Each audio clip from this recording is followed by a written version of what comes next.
ഗീതാ ഗോവിന്ദും പ്രേക്ഷകരുടെ ആ പ്രതീക്ഷകളൊക്കെ തെറ്റിച്ചുകൊണ്ട് നമ്മുടെ ഗീതുവും ഗോവിന്ദും ആ ഒരു പഴയ ട്രാക്കിലോട്ട് ആ ഒരു പ്രണയത്തിലേക്ക് ഇങ്ങനെ അടുക്കുകയാട്ടോ. ഒരു കിടിലൻ പ്രൊമോ തന്നെയായിരുന്നു ഇന്ന് പുറത്തു വന്നത്. വേറെ ഒന്നുമല്ല, നമ്മുടെ ഗോവിന്ദ് അറയ്ക്കൽ വന്ന് രഞ്ജു ആരാണെന്നുള്ള സത്യം ഇങ്ങനെ വെളിപ്പെടുത്തുന്ന രംഗങ്ങൾ തന്നെയാണ് നമ്മുടെ പ്രൊമോയിൽ കാണുവാൻ സാധിക്കുന്നത്. വേറെ നമ്മുടെ ഹോസ്പിറ്റലിൽ വെച്ച് നമ്മുടെ ഗോവിന്ദും വിജയലക്ഷ്മിയും തമ്മിലൊരു വാക്കേറ്റം ഉണ്ടാകുന്നുണ്ട് കേട്ടോ. അപ്പം നമ്മുടെ ഗോവിന്ദ് പറയുന്നുണ്ട്, ഞാൻ എന്തായാലും അവളെ അറയ്ക്കലേക്ക് കൊണ്ടുപോകുള്ളൂ എന്നപ്പോൾ പറയുന്നുണ്ട്. അപ്പോൾ വിജയലക്ഷ്മി പറയുന്നുണ്ട്, അവൾ എൻ്റെ മോളാണ്, അവളുടെ മേൽ എനിക്കാണ് അധികാരം, അവൾക്ക് എന്നെ കാണുമ്പോൾ അവളുടെ മനസ്സ് മാറും, അവളെ ഞാൻ കൊണ്ടുപോകും എന്നിങ്ങനെ പറയുന്നുണ്ട്.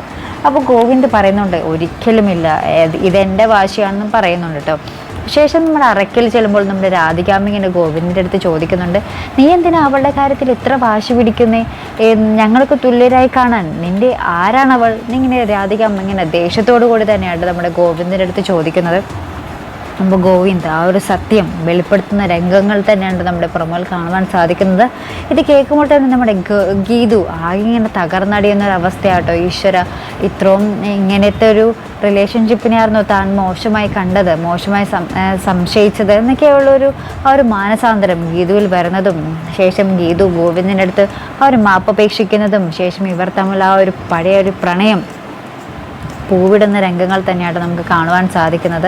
പരസ്പരം ക്ഷമിച്ച് നമ്മുടെ ഗോവിന്ദനും മനസ്സിലാകും ഗീതുവിൻ്റെ പിന്നിൽ ആരൊക്കെയോ കളിക്കുന്നുണ്ടെന്നുള്ളൊരു കാര്യം. കാരണം ആ ഒരു സംശയം, നമ്മുടെ കിഷോറുമായിട്ടുള്ള ഒരു ബന്ധം, അവർണിക പറഞ്ഞ കാര്യങ്ങൾ ഒക്കെ നമ്മുടെ ഗോവിന്ദനും മനസ്സിലാകുന്നുണ്ട്.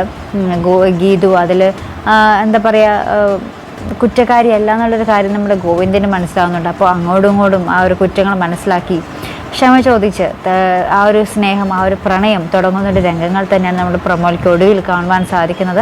അപ്പോൾ എന്തായാലും മനോഹരമായിട്ടുള്ള കുറേ നിമിഷങ്ങൾ തന്നെയാണ് ഇനി വരുന്ന എപ്പിസോഡിൽ നമ്മൾ കാണാൻ പോകുന്നത്. അപ്പോൾ അതിനൊക്കെയായിട്ട് നമുക്ക് കാത്തിരുന്ന് കാണാം. അപ്പോൾ ഇതുപോലുള്ള പ്രൊമോ റിവ്യൂസിനും എപ്പിസോഡ് റിവ്യൂസിനും ഒക്കെ നിങ്ങൾ മറക്കാതെ ചാനൽ സബ്സ്ക്രൈബ് ചെയ്യുക. അടുത്തൊരു വീഡിയോയുമായി വരുന്നത് വരയ്ക്കും ബൈ.